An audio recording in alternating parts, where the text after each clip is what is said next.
ہم کہتے ہوتے ہیں مسجدوں میں بڑا رش ہے جی، بڑے لوگ آ رہے ہیں، نمازی آ رہے ہیں. کتنے لوگ ہیں جو آتے ہیں اور جن کا تعلق اللہ کے ساتھ قائم ہوتا ہے مسجد میں آ کے؟ یا مسجد میں جو ہے وہ کتنا اللہ کا ذکر ہوتا ہے، کتنا اللہ کا قرآن جو ہے وہ سنایا جاتا ہے، سمجھایا جاتا ہے، لوگوں کو اللہ کے قریب کرنے کی کوشش کی جاتی ہے. زیادہ تر ہم نے تو اپنی مسجدوں کے باہر بھی لکھ دیا ہے کہ یہ دیوبندیوں کی مسجد ہے، تو یہ بریلویوں کی مسجد ہے، یہ اہل حدیثوں کی مسجد ہے، اور یہ شیعہ حضرات کی مسجد. مطلب ہم نے مسجدوں کے اوپر بھی ایک ٹیگ، ایک لیبل لگا دیا ہے. یہ ہے مسجدوں کے اندر سے اللہ کو روکنا. ابھی جو باقی لوگ ہوں گے وہ تو ڈرتے ہوئے اندر جائیں گے کہ یار ادھر پتہ نہیں ابھی ہم اندر جا کے نماز پڑھ لی تو پتہ نہیں میرے ساتھ کیا ہوگا. تو یہ نقصان ہوتا ہے کہ اللہ سے بندوں کا تعلق ٹوٹ جاتا ہے، آپس میں اختلافات ہو جاتے ہیں، امت بکھر جاتی ہے اور ان کا نقصان ہوتا ہے. اللہ یہاں کہہ رہے ہیں کہ اگر تم واقعی اللہ پرست ہو، نہ تم نسل پرست ہو، نہ شخصیت پرست ہو، نہ نفس پرست ہو، نہ زر پرست ہو، اگر تم تمام پرستیوں کو چھوڑ کے صرف اللہ پرستی بننا چاہتے ہو تو اللہ تو ہر جگہ موجود ہے. حضور نے فرمایا پوری زمین کو میرے لیے جو ہے، یہ آپ کی فضیلت ہے باقی انبیاء پر، پوری زمین کو میرے لیے مسجد بنا دیا گیا، جہاں مرضی نماز پڑھو، جہاں مرضی اللہ کو یاد کر. مسجد تو ہے ہی ہے، پوری زمین کو اللہ نے وہ بنا دی. تو اصل چیز جو ہے اللہ پرستی ہے، اللہ کا ذکر ہے، اللہ کے پاس ہونا ہے، اس کے قریب ہونا ہے. تو جب یہ کام ہوگا تو پھر صحیح معنی میں تو اللہ کہتا ہے کہ میں تو مشرق مغرب، میں تو کسی مقام میں مقید نہیں ہوں. جو میں تمہارے لیے قبلہ مقرر کرتا ہوں وہ تو صرف اس لیے کرتا ہوں تاکہ تم جو ہے اس کی طرف دیکھو، اس کی طرف منہ کر کے تمہارے اپنے اندر ایک اتحاد کی سی قوت رہے. لیکن اگر تم نے اپنے اتحاد کو اسی طرح پارو پارا کرنا ہے، اسی طریقے توڑنا ہے، تو یہ سب سے بڑا ظلم ہے. اور یاد رکھو جو یہ ظلم کرے گا اس کو میں دنیا میں بھی سخت سزا دوں گا، ذلیل و خوار کروں گا، اور آخرت میں بھی اس کے لیے عذاب عظیم ہے. تو اللہ رب العزت کی ذات نے فرمایا تھا کہ میں مشرق بھی مغرب. اچھا، مشرق اور مغرب کا جو ایک اور بھی پوائنٹ ہے، یہاں سے اللہ تعالیٰ نے اس کا ہنٹ دے دیا ہے. کبھی مسلمانوں کا قبلہ چینج ہونے والا تھا، یہ اس سے پہلے آیات ہیں. آگے ہم جب جائیں گے تو جہاں قبلہ کا وہاں ایگزیکٹلی یہی وَلِلَّهِ الْمَشْرِقُ وَالْمَغْرِبُ، یہی آیت جو ہے نا دوبارہ ریپیٹ کی جائے گی. وہاں پہنچے گے تو میں پھر آپ کو اس آیت کے متعلق یاد کراؤں گا کہ ہم پیچھے پڑ چکے ہیں کہ تو اللہ نے یہاں سے بھی اشارہ دے دیا. کیونکہ مدینہ میں جو نماز آپ صلی اللہ علیہ وسلم پڑھا رہے تھے، جب یہ قبلہ چینج کا وقت آیا تو آپ بالکل جسے کہتے ہیں نارتھ کی طرف منہ کر کے کر رہے تھے، اور کعبہ ساؤتھ کی طرف تھا بالکل، یعنی اس میں تو اپوزٹ ڈائریکشن تھی. تو آپ بالکل جو ہے نا اس کے جب آیا حکم تو سارے اپوزٹ ڈائریکشن میں پھر گئے. یہ ایسے ہی تھا کہ نماز ادھر پڑھی جا رہی تھی، حکم آ گیا کہ ابھی قبلہ کی طرف ہونا ہے تو سارے مڑ کے جو ہے نا اس طرف ہو گئے. اصل چیز امپورٹنٹ کیا تھی اس کے اندر؟ اللہ کا حکم. تو اصل چیز جو ہے وہ دیکھنا ہے کہ اللہ کا حکم کیا ہے. تو اللہ کا حکم جب آپ دیکھتے ہیں اور اللہ کے حکم کو آپ فالو کرتے ہیں تو اللہ رب العزت کی ذات جو ہے وہ پھر آپ جب اللہ پرستی کرتے ہیں تو وہ بھی آپ کے اندر اتحاد بھی پیدا کرتی، اتفاق بھی پیدا کرتی، آپ کو اسٹرینتھ بھی دیتے اور آپ کو دنیا میں عزت بھی دیتی. اگر آپ یہ کام نہیں کریں گے تو پھر معاملہ تو آج آپ کو مسلمانوں کی سمجھ آ جانی چاہیے کہ ہمارے جو مسلمان ہیں آج وہ ہم کیوں ذل و خوار ہیں دنیا کے اندر. یہ چیز اللہ نے اپنی کتاب کے اندر لکھ دی تھی. یہودیوں کی، عیسائیوں کی مثال اسی لیے دی ہے کہ ہم اس سے سبق سیکھ سکیں. تو یہی معاملہ جو ہے وہ کر رہے ہیں. اگلی آیت میں ایک اور، ابھی تینوں کو، ابھی چونکہ یہ آیات ختم ہو رہی ہیں، 10 رکوع ہمارے مکمل ہو رہے ہیں تقریباً یہودیوں کے جو چارج شیٹ پڑھ کے سنائی جا رہی تھی، ابھی یہ کنکلوڈ ہو رہی ہے. ابھی آخر پہ اللہ تعالیٰ نے عیسائیوں کو بھی شامل کر لیا اس میں، اور مشرکین مکہ کو بھی شامل کر لیا. ابھی تینوں کو مخاطب کر کے جو ہے اللہ رب العزت کی ذات جو ہے وہ خطاب کر رہی ہے اور فرما رہی ہے وَقَالُوا اتَّخَذَ اللَّهُ وَلَدًا. انہوں نے اللہ کے لیے سے اللہ کے متعلق کہا کہ اس نے کوئی اولاد بنائی ہے یا اس کی کوئی اولاد ہے. سبحانہ، پاک ہے وہ. بل لہ ما فی السماوات والارض، بلکہ سب کچھ جو زمین اور آسمان میں ہے وہ اس کی ملکیت ہے. کل لہ قانتون، اور یہ سب جو ہے اس کے زیر فرمان ہے، اس کے فرمان بردار ہے. بڑی امپورٹنٹ آیت ہے. تینوں کو ایڈریس کیا اللہ تعالیٰ نے. اور لفظ جو استعمال کیا بڑا خوبصورت لفظ ہے، اتخذا. اتخذا کا مطلب ہوتا ہے اڈاپٹ کرنا، کسی چیز کو لے لینا. یہ ایک لفظ استعمال کرتے ہیں، اگر آپ دیکھیں عیسائیوں کا فرقہ ہے جو لفظ استعمال کرتا ہے بیگوٹن سن آف گاڈ. اللہ نے کسی کو اڈاپٹ کیا ہوا ہے، یعنی عیسیٰ علیہ السلام کو. ایک تو کہتے ہیں نا کہ یہ ان کے اللہ کی نعوذ باللہ صلبی اولاد ہیں عیسیٰ علیہ السلام. ایک کہتے ہیں بیگوٹن سن ہے. بیگوٹن سن کا مطلب ہوتا ہے کہ آپ کا بیٹا نہیں تھا اور آپ نے اس کو اڈاپٹ کر لیا کسی کو. ابھی یہاں پر جو اللہ نے اس چیز کی نفی کی ہے جو پاسبلٹی ہو سکتی تھی. مطلب صلبی ہونا تو دور کی بات ہے، اللہ جو ہے کسی سے کسی کو متمنا میں نہیں بناتا ہے، اللہ تعالیٰ نے وہ بھی نہیں پکڑا ہے۔ والدہ کا لفظ یہاں جو استعمال کیا گیا ہے اس کے متعلق یاد رکھیے، اس کو سمجھ لیجئے۔ والدہ جو ہے وہ لفظ جمع کے لیے بھی استعمال ہوتا ہے، یعنی اولاد کے معنی میں بھی استعمال ہوتا ہے، اور مؤنث اور مذکر دونوں کے لیے استعمال ہوتا ہے۔ قرآن کے اندر بھی اور باہر بھی یہ اس کی مثالیں ہیں، عربی کے اندر بھی۔ یہاں پر اللہ یہ فرما رہے ہیں کہ کسی بھی قسم کی اولاد جو ہے اللہ نے کوئی اڈاپٹ نہیں کی ہے، یاد رکھیں، یہ بہت بڑا کرائم ہے۔ ابھی یہ کیوں کہا گیا؟ عیسائی کیا کہتے تھے؟ عزیر علیہ السلام جو ہیں وہ اللہ کے بیٹے، عیسیٰ یہودی کہتے تھے، عیسائی کیا کہتے ہیں؟ عیسیٰ علیہ السلام اللہ کے بیٹے۔ مشرکین کیا کہتے تھے؟ وہ کہتے تھے کہ فرشتے جو ہیں وہ اللہ کی بیٹیاں ہیں۔ تو آپ دیکھیں، بیٹیاں بیٹے دو بیٹے بنا لیے، باقی انہوں نے بیٹیاں بنا لی۔ تو یہ تمام جو پورا ایک اولاد جو تھا اللہ نے منسوب کر دی، اور آپ دیکھیں کہ تینوں اس میں شامل ہو گئیں، تینوں ہی مشرکین بھی آ گئے۔ یعنی یہ کس طرح کے اہل کتاب تھے کہ یہ وہی کام کر رہے تھے جو مشرکین کر رہے تھے۔ مطلب انہوں نے بھی تو یہی کہا کہ وہ اللہ کی بیٹیاں ہیں۔ کرتے کیوں تھے؟ کرتے اس لیے تھے کہ یہ لوگ جو ہے یہ اللہ کے ہاں ہمارے سفارشی بنیں گے، اللہ کے ہماری بچت کرائیں گے آخرت میں، اللہ کے عذاب سے ہمیں بچائیں گے۔ یہ تھا ان کا سارا ایم کہ جس طریقے سے وہ کرتے تھے۔ اللہ رب العزت کی ذات نے کہا سبحانہ، وہ ذات اس تمام چیزوں سے پاک ہے۔ کیونکہ تم اولاد کا دعویٰ کرنے کا اس لیے کہہ رہے ہو اللہ تعالیٰ کے متعلق کہ آپ سمجھتے ہو کہ اللہ تعالیٰ کے اندر کوئی کمزوری ہے، اس کو اولاد کی ضرورت ہے، یعنی اولاد کے بغیر، اور اولاد کی سفارش ماننا بھی اس کی مجبوری ہے۔ یہی ہو سکتا ہے نا کہ مجبوری ہو کہ یار اس کے بیٹے یا بیٹی کو کہیں گے تو وہ ہماری جان چھڑا لے گا، یا کہ وہ انسان جو ہے نا بوڑھا ہو جاتا ہے تو اس کو پھر بچوں کی اولاد کی ضرورت ہوتی ہے، کوئی اس کو لک آفٹر کرنے والا، کوئی اس کو دوائی دینے والا، کوئی کھانا دینے والا، کوئی اس طریقے سے آئے۔ تو فرمایا کہ یہ بھی معاملہ نہیں، اللہ تعالیٰ کی ذات سبحان کا مطلب میں نے پہلے بھی آپ کو بتایا تھا کہ اللہ کی جو صفات ہیں، اور یہ بہت زیادہ اس کو کہنا چاہیے کہ اللہ کی جو صفات ہیں وہ پرفیکٹ ہیں، پرفیکشن ہے اس کے اندر اس کی ذات کے اندر ایک ذرے کے برابر بھی کوئی کمزوری نہیں ہے۔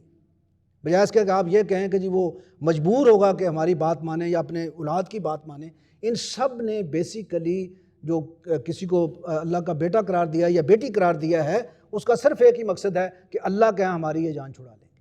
اللہ رب العزت کی ذات کہتے ہیں کہ اللہ ہر قسم کی کمزوری سے پاک ہے، کوئی اس کے سامنے جو ہے وہ کسی قسم کا دعویٰ نہیں کر سکتا ہے، اور وہ اپنی مرضی سے چلتا ہے، اور اس طرح کا کوئی معاملہ ہے ہی نہیں اللہ کے ہاں۔ یہ اصل میں انہوں نے جو بیگوٹن سن والی لی ہے نا، یہ بیسیکلی رومیوں سے لی ہے۔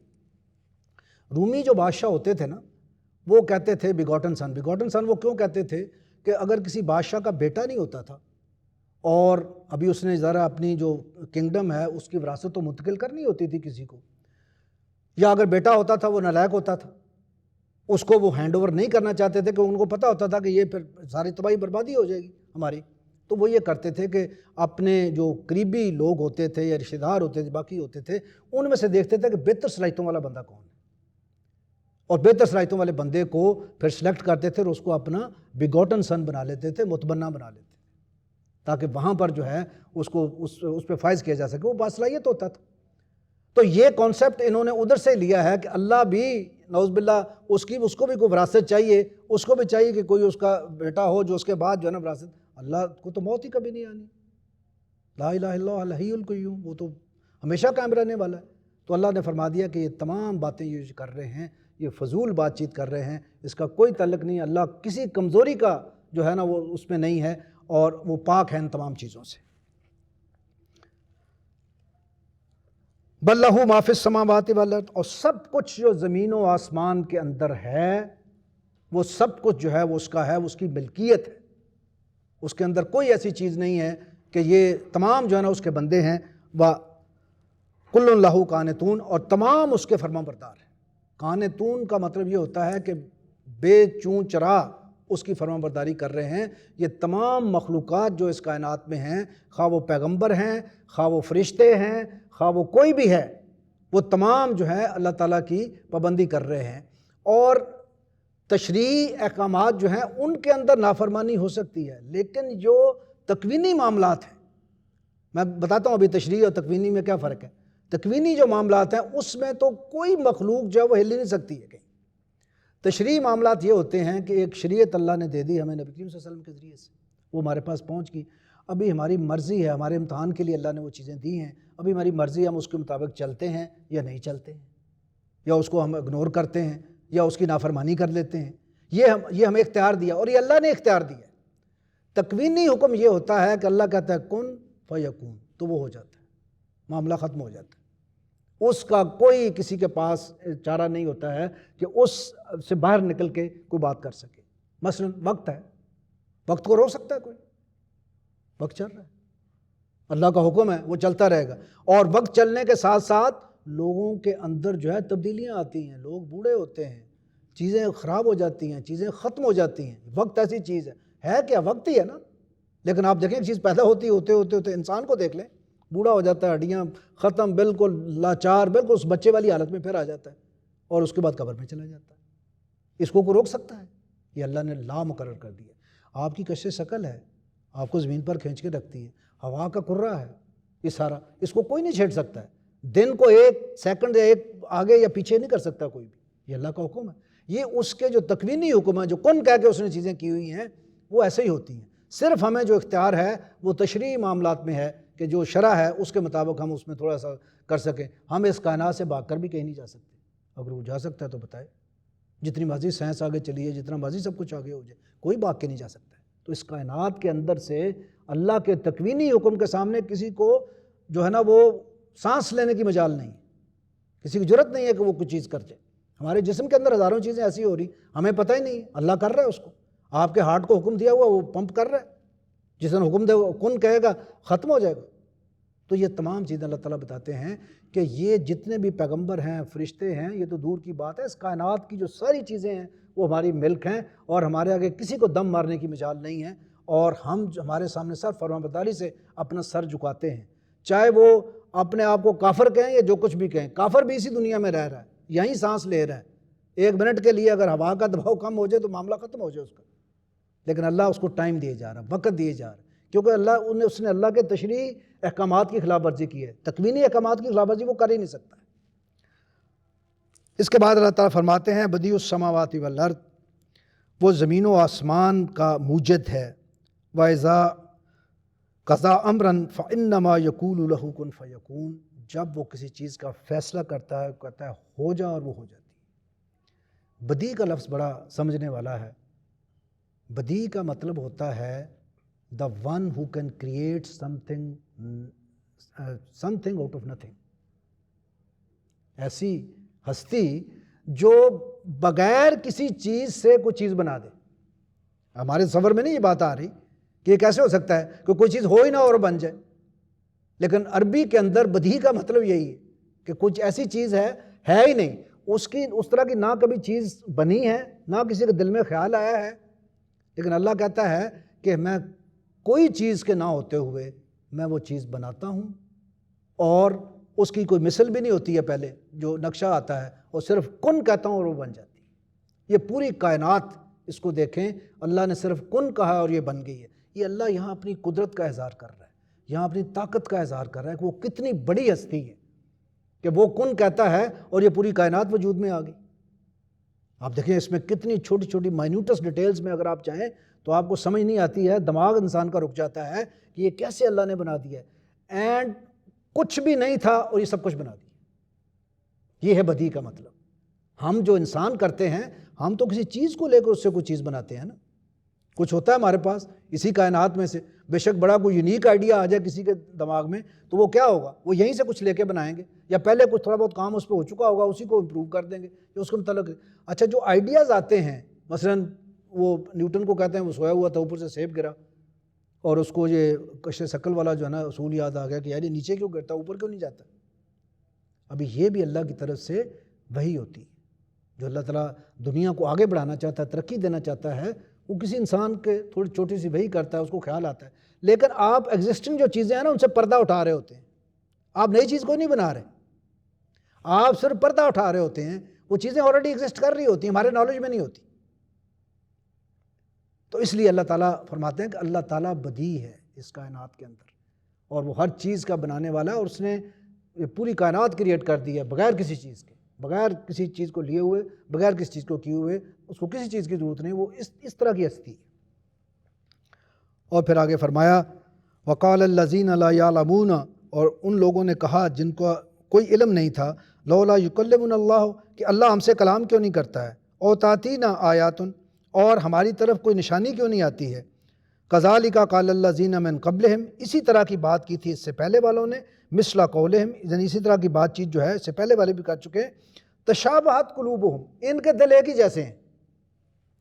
ابھی یہاں جو بات کہی جا رہی ہے نا، آپ دیکھیں یہ بھی یہی مطالبہ کر رہے ہیں کہ بھئی آپ پر وحی آ رہی ہے، آپ ہمارے جیسے انسان ہیں، نبی کریم صلی اللہ علیہ وسلم کو کہہ رہے ہیں آپ ہمارے جیسے انسان ہیں، تو آپ پر وحی آ رہی ہے، ہم تو آپ سے بہتر سٹیٹس والے ہیں، ہمارے پاس مال بھی زیادہ ہے، ہمارا سٹیٹس بھی زیادہ ہے مکہ کے اندر، ہم بڑے کچھ ہیں، آپ یہ کیا کیے جا رہے ہیں، آپ پر وحی کیوں آ رہی ہے، ہمارے اوپر کیوں نہیں آ رہی، چلو وحی نہیں آ رہی تو کوئی نہ کوئی ایسی نشانی، کوئی آیات، کوئی ایسی آنی چاہیے جس سے پتہ چلے کہ یار آپ بھی جو ہے نا وہ اللہ کے نبی ہیں۔ مثلا ایک سوال وہ کرتے تھے، کہتے اللہ سے دعا کریں کہ یہ پہاڑ ختم ہو جائے مکہ کی ویلی سے اور یہ بڑی زرخیز زمین، ہری بھری زمین بن جائے، یا چلیں آپ یہ نہیں کرنا چاہتے، آپ یہ کریں کہ آپ پہاڑ کی طرف اشارہ کریں یا اللہ سے دعا کریں پہاڑ سونے کا بن جائے، ہمیں پتہ چلے کہ آپ اللہ کے نبی ہیں۔ یعنی اللہ کے نبی کو نبوت کے حساب سے بھی وہ دنیاوی پوائنٹ آف ویو سے گیج کرنا چاہتے ہیں کہ اگر کسی کے پاس مال و دولت زیادہ ہے اور کوئی زیادہ سٹیٹس والا ہے تو اس کو نبی بننا چاہیے، باقیوں کی کیا ضرورت ہے۔ ہمارے بھی خیالات اسی طرح کے ہیں آج، کہ جو ہم میں زیادہ سٹیٹس والا ہوتا ہے، زیادہ مال دولت والا ہوتا ہے، ہم سمجھتے ہیں کہ یہ اللہ کا بڑا پسندیدہ ہے، اللہ اس سے بہت راضی ہے۔ اللہ تو کہتا ہے یہ چیزیں تو میں کافر کو بھی دے دیتا ہوں، میں تو سب کو دیتا ہوں، ہم تو ان کو جو بالکل مجھے مانتے نہیں، میرا انکار کر دیتے ہیں، یہ چیزیں میں ان کو بھی دے دیتا ہوں۔ لیکن راضی میں کس سے ہوتا ہوں؟ راضی میں اس شخص سے ہوتا ہوں جو میرے آگے جھکتا ہے، میرا ذکر کرتا ہے، میرے نبیوں کو مانتا ہے اور میرے نبیوں کی لائی تعلیمات کے اوپر اپنی زندگی گزارتا ہے، میں راضی اس سے ہوتا ہوں۔ میں راضی جو ہے وہ ایسے شخص سے نہیں ہوتا ہوں جس کے پاس بڑا وہ ہے۔ تو اس معاملے میں فرماتے ہیں کہ ان کے دل کیوں کہا گیا کہ ان کے دل آپس میں ملے ہوئے ہیں؟ ابھی یہودیوں نے کیا کہا تھا، اہل کتاب نے؟ انہوں نے بھی تو یہی کہا تھا نا کہ ہم اس وقت تک آپ پر ایمان نہیں لائیں گے، لن نؤمن حتی نری اللہ جہرۃ، لن نؤمن لک حتی نری اللہ جہرۃ، ہم آپ پر ایمان نہیں لائیں گے جب تک ہم اللہ کو اپنی آنکھوں سے نہیں دیکھ لیں گے۔ تو وہ جو اہل کتاب تھے انہوں نے بھی یہی کہا تھا، یہ بھی کہتے ہیں کہ اللہ ہم سے کلام کیوں نہیں کرتا، اللہ ہم سے ڈائریکٹ کلام کرے۔ تو اللہ تعالیٰ نے فرمایا کہ یہ دیکھو جو اہل کتاب ہیں ان کا بھی حال یہی ہے اور ان مشرکین مکہ کا بھی حال یہی ہے، یہ بھی ویسے ہی سوال کر رہے ہیں، ان سب کے دل ملے ہوئے ہیں۔ اس کا مطلب ہے کہ انسان کی فطرت جو ہے وہ کبھی نہیں بدلتی ہے۔ آپ دیکھیں موسیٰ علیہ السلام ان کے آنے سے کوئی 2500-3000 ہزار سال پہلے آئے تھے، اور سوال یہ مکے والے بھی وہی کر رہے ہیں جو انہوں نے 2500 سال پہلے کیا تھا۔ ہم آج کل کہہ دیتے ہیں کہ قرآن جو ہے نا وہ irrelevant ہے، پرانے زمانے کی کتاب ہے، 1400 سال پرانی والی ہے، تو اس کا نہیں ہے۔ ابھی آپ دیکھیں کہ وہی سوال کر رہے ہیں وہ 2500 سال بعد کہ جی ایک ہی طرح کی بات کر رہے ہیں کہ ہم سے کیوں نہیں کلام کرتا، یہ ہم پر وہی کیوں نہیں آتی، ہم سے بات کیوں نہیں ہو سکتی، ہم بھی تو مطلب بڑے سٹیٹس والے، ہم بھی بڑے اچھے لوگ ہیں، وہ بھی سردار گئے ہوئے تھے، وہ بھی یہی کہہ رہے تھے کہ یہ کیا ہے۔ تو یہاں پر اللہ تعالیٰ فرماتے ہیں کہ یہ لوگ جو ہیں ان کے قلوب جو ہے نا آپس میں ملے ہوئے ہیں، قد بینا الآیات لقوم یوقنون، ہم نے اپنی آیات کو واضح کر دیا اس قوم کے لیے جو یقین لانے والی۔ اگر یہ یقین لانے والے ہیں تو یہ قرآن ان کے لیے کافی سمجھنے کے لیے، اور ان کو اس کو سمجھ لینا چاہیے۔ آگے فرمایا انا ارسلناک بالحق بشیرا و نذیرا، آخری آیت آج کی ہم کریں گے انشاءاللہ۔ ولا تسألوا عن اصحاب الجحیم، ہم نے آپ کو حق کے ساتھ بھیجا ہے، بشارت دینے والا اور خبردار کرنے والا۔ دو اللہ تعالیٰ نے آپ کی کوالٹیز بیان کر دی ہیں، بشیر ہے اور نذیر ہے۔ بشارت کس کو دینی ہے؟ جو آپ کی بات مان لے اور آپ کی اتباع کر دے، اس کو بشارت دے دیں جنت کی بھی، اس دنیا میں بھی بہترین زندگی کی اور آخرت میں بھی بہترین زندگی کی بشارت دے دیں۔ اور جو آپ کی بات نہ مانے اس کو ڈرا دیں، اس کو بتا دیں کہ آگے اس کے ساتھ کیا ہونے والا ہے۔ تو اللہ کے نبی کا جو ہوتا ہے، جو سٹیٹس ہوتا ہے، اس کا سٹیٹس یہ نہیں ہوتا کہ بڑے بڑے معجزے دکھائے، یا اس کے بس میں صرف 2 چیزیں ہوتی ہیں، باقی جو معجزے آتے ہیں وہ اللہ کی طرف سے آتے ہیں، وہ پیغمبر کی طرف سے نہیں آتے ہیں۔ یہ بتایا گیا ان کو بتا دو کہ یہ معجزے جو ساتھ تم مطالبہ کر رہے ہو یہ میں نہیں دکھا سکتا، اگر اللہ کی اجازت ہوگی تو وہ دکھا دیں گے۔ بائی دا وے معجزے جو مانگ رہے تھے ان بدبختوں کو یہ نہیں پتا تھا کہ جب معجزہ ایک قوم دیکھ لیتی ہے فرعون نے دیکھے تھے نا، 9 معجزات دکھائے اس کو، نہیں مانا، پھر کیا ہوا؟ غرق ہو گیا آخر پہ آ کے۔ اسی طرح قوم سمود، قوم عاد، کہا جی ایک اونٹنی لا دیں، اس پہاڑ سے ایک اونٹنی نکلے، آ گئی اونٹنی، انہوں نے کہا جی ابھی آ گئی ہے، ابھی اللہ کا رول یہ ہے کہ جب اس طرح کا معجزہ تمہیں دکھایا دیا جائے گا، اس کے بعد تمہیں تباہ و برباد کر دیا جائے گا اگر تم نہیں مانو گے۔ تو یہ بیوقوف معجزات دیکھنے کے چکر میں تھے۔ اللہ نے فرمایا کہ معجزات جو دکھاتا ہے وہ اللہ دکھاتا ہے، وہ نبی کے بس کی بات نہیں۔ نبی کا 2 کام ہوتے ہیں کہ وہ بشارت دے گا کہ جو مجھے مان لو گے تو میں تمہیں بشارت دیتا ہوں جنت کی آخرت میں، اور دنیا میں تمہاری بہترین زندگی کی بشارت دیتا ہوں، اور اگر تم نہیں مانو گے تو پھر انجام جو ہے وہ قرآن جو بتا رہا ہے وہی انجام تمہارا ہوگا۔ اور فرمایا کہ یہ جو جہنم والے ان کے بارے میں آپ سے سوال نہیں کیا جائے گا، مطلب اس کے باوجود بھی اگر کوئی نہیں مانتا ہے اور وہ اپنے عمل کی وجہ سے جہنم میں چلا جاتا ہے، تو آپ نے فرمایا کہ اللہ تعالیٰ فرماتے ہیں کہ پھر اس کے بارے میں آپ سے کوئی سوال نہیں کیا جائے، آپ نے صرف بشارت دینی ہے، قرآن سنانا ہے ان کو، بشارت دینی ہے اور ان کو ڈرا دینا ہے کہ اگر تم میری بات نہیں مانو گے تو اس کا انجام یہ ہوگا، باقی ہم پہ چھوڑ دیں، آپ سے کوئی سوال نہیں کیا جاتا، آپ نے اپنا کام پورا کر دیا۔ اس لیے جو بھی ہم کہتے ہیں نا آخر میں جب بھی ہم وہ مولوی صاحب اپنا ختم کرتے ہیں خطبہ تو وما علینا الا البلاغ المبین، اس کا مطلب کہ ہم نے بات پہنچا دی، بس ختم، ابھی آپ کا کام ہے۔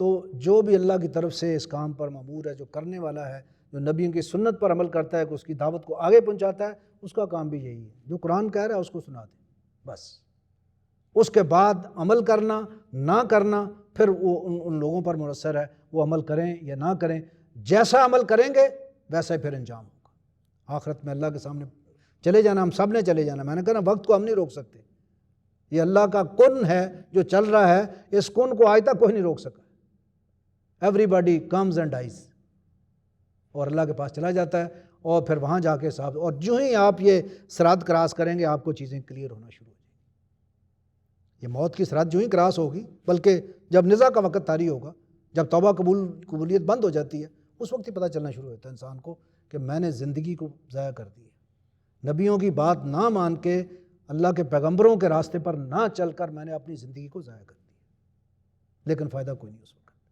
اس وقت جب ہم جائیں گے اللہ کے سامنے کوئی فائدہ نہیں ہوگا، ہم سب کچھ لوز کر چکے ہوں۔